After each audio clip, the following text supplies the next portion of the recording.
The clock ticked with agonizing slowness in my junior year of high school.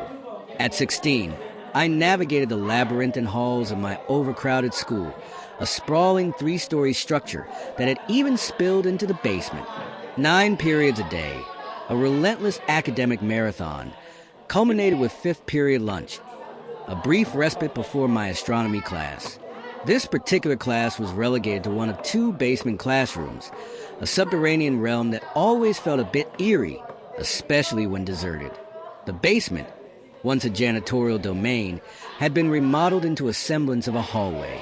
Yet, the absence of intercoms and loudspeakers cast an unsettling silence, a stark contrast to the lively upper floors.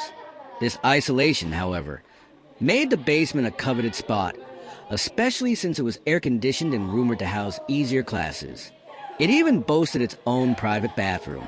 Locals referred to the secluded section as the chamber, and students vied for classes down there. On this particular day, a quiz loomed in astronomy. I usually breezed through these assessments, finding the subject matter quite straightforward. Finishing my quiz quickly, a wave of boredom washed over me. I texted my friend JJ, who was in the other basement classroom, suggesting a rendezvous in the bathroom. He agreed. I slipped out of the classroom and down the short hallway to the restroom. Moments later, JJ joined me. We bantered and joked, whiling away the time until JJ checked his phone. His face suddenly turned serious. A text message alerted him to a school-wide lockdown. We exchanged knowing grins. Neither of our teachers had seen us leave the classrooms, granting us free rein of the school during the lockdown. The thrill of exploring the deserted hallways was too tempting to resist. We decided to sneak upstairs, rationalizing that if questioned, we could simply claim we hadn't heard the announcements in the isolated basement. We cautiously opened the basement door to the main floor, only to be met with an unexpected scene. The hallways were plunged into near total darkness. Only faint light seeped in from the lobby doors. This was unsettling. During lockdowns, the hallway lights were always left on. A sense of unease crept in. Something was clearly amiss. JJ took a tentative step into the darkened hallway, and I followed close behind. He peered down the long, shadowy corridor and whispered, "Who's that?" I strained my eyes, and a figure emerged from the gloom. At first, we couldn't discern whether it was a teacher.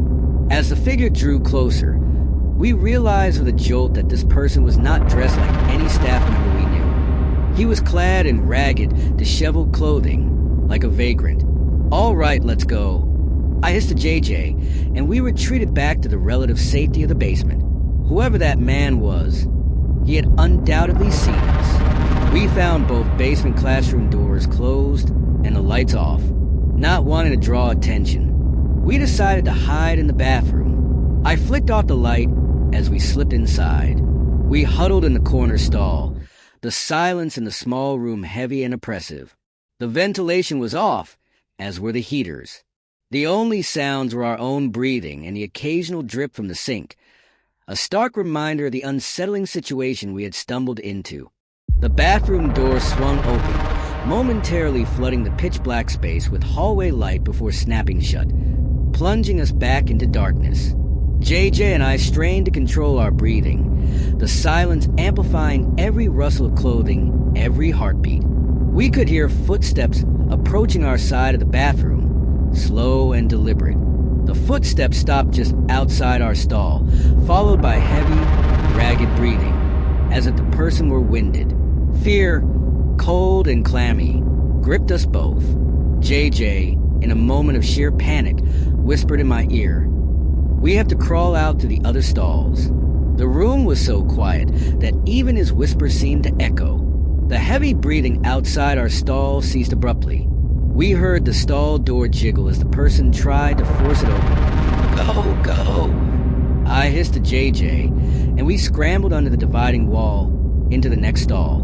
We repeated the maneuver, crawling from one stall to the next, finally reaching the other side of the bathroom. The banging on our original stall door intensified. We jumped to our feet, flung open the bathroom door, and once again, the hallway light spilled into the room. In the corner, we saw him, the man from upstairs. We pounded on the door to JJ's classroom. The teacher quickly let us in. Within seconds, JJ breathlessly recounted our experience, mentioning a gun he'd seen protruding from the man's pocket. I hadn't seen a gun, but I nodded in agreement. Normally, a scene like this would have been met with laughter and teasing from our classmates, but the students huddled in the corner looked genuinely concerned. A sudden bang on the classroom door made everyone jump. A few girls gasped. JJ, the teacher, and I watched as the man stood at the door, peering through the small window, trying the doorknob. After a few angry bangs, he turned and walked back down the hallway toward the stairs. We remained in the classroom for over an hour, the silence broken only by the teacher's hushed, worried questions to JJ and me, punctuated by his concerned head shakes.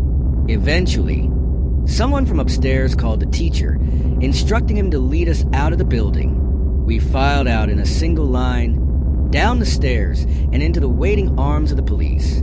JJ and I did our best to describe the man to the officers and the dean. One of the officers patted me on the back, and we were sent home. In the aftermath of the incident, the school installed security cameras everywhere and significantly increased its security budget. The incident never made the news, and we never found out if the police apprehended the man. I remain convinced that he intended to kill us in that bathroom stall.